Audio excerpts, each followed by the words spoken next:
maalala nyo rin yung ituturo ng Lord ngayong umaga, no? Amen. Amen? So, idikit na lang natin, i-connect natin. Kasi sino yung pinaka-character na tinuro ni Ate Luz? Si David, ano? So, pag-uusapan din natin si David. Kasi minsan, pag narinig natin David, ang naaalala lang natin si Goliath, di ba? O kaya siya ay pastol, tapos naging hari. Pero alam niyo, bago yung period na yun, nung siya ay bumagsak din sa kasalanan, tapos siya ay nakabalik sa Lord, na itaguyod ang kaharian hanggang sa maipasa niya kay Solomon. Maraming dumaan, maraming nangyari sa kanyang buhay. Maraming difficult times, maraming question na, Lord, why am I here? Di ba? Bakit ako nandito sa sitwasyon ngayon? Samantalang ako naman ay tinawag mo, di ba? Ako naman ay, nasubukan niyo na bang tanungin sa sarili ninyo yan? Okay, punta tayo sa verse, mabasa muna tayo ng English, tapos tsaka natin Tagalogin para may makita din natin difference, So ito yung isa sa matinding nangyari kay David, nung pumasok yung 1 Samuel chapter 22. Ito yung time na tinutugis siya ni Saul. Di ba, inanoint na siya ni Samuel, At the age of 15 years old, binuhusan na si David ng langis at pinili na siya maging hari. Kaya lang hindi pa siya kailangang maging hari kasi may nakaupong ibang hari. Sino yung hari na yon? Si Saul. Si Saul. Okay? So inantay talaga ni David na siya ay mailuklok, maiupo. At habang inaantay niya yon, dumating pa sa punto na nainggit sa kanya si Saul. Dahil sumisikat si David, napatay niya si Goliath. Nagkaroon pa ng awit na si Saul, pumapatay ng libo. Si David, pumapatay ng daan-daang libo. Doon nasingitan si Saul, na nagkaroon siya ng inggit, nagkaroon siya ng comparison na mas sikat si David at hindi niya matanggap yun. Hanggat umabot sa punto na gusto niyang patayin si David, ilang beses niyang sinibat habang inaawitan siya, tinutugtugan siya. Ganun katindi yung evil spirit na nagtotorment o nagpaparusa kay Saul that time. At dahil doon, sabi ng kanyang anak, si Jonathan, di ba naging close si David at si Jonathan, mahigit pa sa magkapatid yung kanilang naging relationship. Sobra silang na-bind yung kanilang heart. Sabi ni Jonathan, kailangan mo nang umalis kasi papatayin nga ng tatay ko. Pinagtanggol pa ni Jonathan si David, pero pati si Jonathan gusto pang patayin ng kanyang ama. So ganun katindi yung pinapasok. Pero kung iisipin niyo, binuhusan na siya ng langis. Magiging hari siya, pero bakit siya dumadaan sa ganun? Mapapatanong ka din, So ito yung nangyari, Ang nangyari, si David departed from there, umalis siya, to the cave of Adullam. Yan, siguro naririnig nyo na yan, May mga churches, pangalan nila, Adullam. Okay, sa Tagalog. Yan sila galing, sa Gat. Mula sa Gat, tumakas si David at nagtago sa kuweba ng Adullam. Nabalitaan ito ng kanyang mga kapatid at ng kanyang buong pamilya, kaya silang lahat ay nagpunta roon at sumama sa kanya. Sumama rin sa kanya ang mga inaapi, pati ang mga nakalubog sa utang at ang mga hindi nasisihan sa kanilang pamumuhay. Ang lahat ng ito'y umabot sa 400 lalaki at siya ang ginawa nilang pinuno. Tingnan mo yung yung tawag diyan, yung irony, yung kabaligtaran ng pangyayari na hindi mo inaasahan. Ikaw na umalis, dahil matindi na yung pinagdadaanan mo, pero magtataka ka, bakit may mga taong gusto pang sumunod sa iyo? Bakit kaya yung mga taong ito, yung mga mahal niya sa buhay, at yung mga taong lubog sa utang, mga inaapi, hindi na sila nasisihan sa buhay nila, bakit mas pinili pa nilang sumunod kay David kaysa manatili kay Saul? Di ba? Ano yung nakita nila kay Haring David? Anong meron sa kuweba? Di ba pag kuweba pinag-uusapan, ay yung papasok sa isip nyo? Madilim. Madilim. Masikip. Ano pa? May dami Paniki. Di ba meron doon tubig? Malamig. Pero masarap lang siya sa una. Pero hindi ka magtatagal doon. Di ba? Kasi anong meron sa kuweba? Kaya lang, kailangan magtago ni Haring David doon kasi hinahunting nga siya . At 2 beses nagkaroon ng pagkakataon na patayin niya si Saul pero hindi niya ginawa yun. Yung isang pagkakataon sa loob ng kuweba. Di ba? Hiniwa niya yung laylayan ng David, ng damit ni Saul. Yung isa naman ay kinuha niya yung sibat. 2 beses na muntik niya ng patayin si Saul pero hindi niya ginawa. Hindi niya ginawa yun. Maaring yun, yung katangian ni David. Nakita ng mga taong ito, nakita nila na kahit na pumunta siya sa lugar na ilang o tigang ay susunod pa rin sila. Amen? Naunawaan ba natin? So hindi yan nakasalalay sa ganda ng lugar, di ba? Katulad dito, nakakapag-worship naman tayo. Amen? Amen. Amen? Di ba? Nakakalungkot nga, minsan pag dumayo ka sa ibang churches, na kahit na magaganda yung building nila, may problema naman yung church. Minsan di sila nagkakasundo. Minsan, may problema yung mismong pastor o kaya yung church. Ang ganda ng building, iilan lang ang umaatin. Kasya ang 200 pero nasa 50 lang. Sayang yung building. Diba? So wala yun sa lugar. Nasa presensya ng Panginoon yan. Amen? Amen. Okay, so tuloy po tayo. So si David, from shepherd, inanoint siya ng Diyos. Ano yung sumunod na promotion ni David? Siya ay naging armor bearer, di ba? Nabanggit ko na yan dati. Tagabitbit ng armas ni Saul. Tapos after niyang makasagupa si Goliath, unti-unti siyang na-promote na mag-lead ng army ni Saul.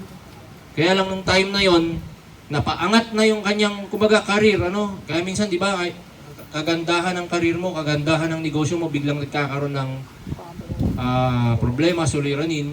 So, bago siya naging talagang king, inantay niya talaga yung timing niya.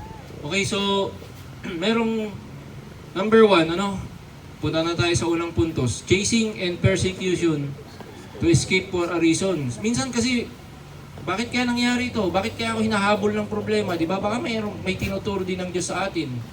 So, kailangan umalis ni David doon sa Gat. Di ba? Baka kasi doon, yung lugar, hindi talaga siya matututo o hindi niya makukuha yung gustong ituro ng Lord sa kanya. Kailangan niya umalis. Kailangan niya magpunta sa isang kuweba. Di ba? May dahilan ng Diyos na maaaring pagtugis o pag-uusig sa atin sa sitwasyon o sa tao man. Sino yung iniiwasan ni David doon sa Gat? Si Saul, di ba? Ano yung iniiwasan niyang sitwasyon? Mamamatay siya. Di ba? So, kung pipiliin ni David na mag-stay doon, mamatay talaga siya. Ayaw pa niyang mamatay. Hindi pa yun yung time na siya ay kunin ng Lord kasi marami pang pinapagawa ang Diyos sa kanya. Di ba si Jesus Christ, ilang beses din pinagtangka ang batuhin ng mga Pariseo? Nung sinabi niya na nagpapakilala na siyang Diyos, ilang taon ka pa lang, tapos sasabihin mong nauna ka pa kay Abraham, yung time na yun, babatuhin na siya. Pero nawala si Jesus, not there, Hindi dun sa lugar na yun, pero mamamatay din siya. Yun nga lang sa Calvary, Okay, katulad ng nangyari kay David, nagbibigay ito ng panahon para mag-isip tayo. Kasi di ba napansin niyo pag nasa isang lugar ka lang, tapos bombarded ka na ng problema, pag nag-i-stay ka doon, minsan ang hirap, di ba? Kailangan mong umalis. Kaya yung iba doon na uso yung nag-unwind, namamasyal, di ba? Gusto lang nilang maiba yung surrounding. Yung iba pumupunta sa tabing dagat. Yung iba ay siguro sa mall. Gusto lang nilang ma-refresh. Akyat ng bundok. Diba? Natry nyo na ba pag may problema kayo, punta kayong kuweba? Ibang klase, sa kuweba siya pumunta doon sa mas madilim na lugar, pero doon sa, mas ng Panginoon, mas tinuruan pa. It gives us more time to think, mag-isip, mag-contemplate, mag-meditate, mag-pray, diba? So madidilim na lugar, kaya yung awit 23, di ba, sabi doon, even though I walk through the valley of the shadow of death, I will fear no evil, sabi ni David. Kasi talagang nadaanan niya yan yung bottom line ng kanyang buhay, yung wala na talaga siyang masa. Hindi pa nga yan meron pa yung time na umupo si Absalom sa kingdom, di ba? Anong ginawa ni David?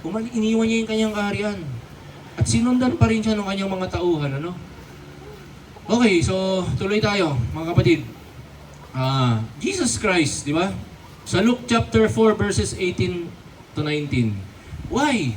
Pagka may mga taong bagsak, minsan sila kasi malinaw sinabi ng Bible God is close to the broken-hearted and crushed in spirit. Verse yan, sa Psalms 51 verse 10 kung di ako nagkakamali. Sabihin nga natin, God is close God is to close the brokenhearted to the brokenhearted and crushed in spirit. and crushed in spirit. Anong pagkaunawa niyo yun? Malapit ang Diyos sa mga durog ang puso. Di ba pagka mahayahay ang buhay, minsan aminin na natin, masinuuna natin yung ibang bagay na nakakaligtaan natin na unahin magpasalamat sa Diyos. Pero kapag kadurog ka, di ba? Natututo kang lumuhod, natututo kang magpakumbaba. Amen. Natututo ka ding lumapit doon sa mga tao na na-offendan mo, nasaktan mo, kasi bagsak ka eh. Pero pag sa tingin mo, maayos-ayos ang buhay mo, kaya mong gawin yun, nako, medyo mahirap yun, ano? Challenging yun. Kasi ang tendency doon, nagmamalaki tayo. Okay? So si Jesus, isa yan sa mga ministry, di ba? Pansinin niyo yung mga sumunod kay David kanina, anong sabi? Sila yung mga lubog sa utang, hindi kontento sa buhay, ano pa? Mga inaapi, di ba? Sabi ni Jesus, the Spirit of the Lord is upon me because He has anointed me. Ano yung ginawa ni Samuel kay David? Samuel anointed David. Okay? Sabi ni Jesus, because He has anointed me. Anong trabaho ngayon? To preach the gospel to the poor. So inaantay pala ng mga poor na maabot sila ng gospel ng mga inanoint ng Lord. Sino yung mga yon? Tayo. Amen. Hello, dyan kayo? Amen. Tayo, bawat isa sa atin, we are a royal priesthood, a holy nation, a chosen generation, sabi ng Peter. Tayo yung inaasahan na maabot ng salita ng Diyos yung mga taong bagsak sa buhay. Hello, dyan kayo, amen? So yun yung ministry ni David that time, yun din yung nakita ng mga tao kay David. Kaya kahit pumunta sa kuweba, sumusunod sila. Okay? He has sent me, sabi niya, to heal the broken-hearted. O, mo, broken-hearted kang noon. Tapos pinagalingan ni Lord. So ang ministry mo ngayon, to heal, no? To share to the broken-hearted, to proclaim liberty to the captives, and recovery of sight to the blind, to set at liberty those who are oppressed, yung mga inaapi, katulad yung mga sumusunod kay David, di ba?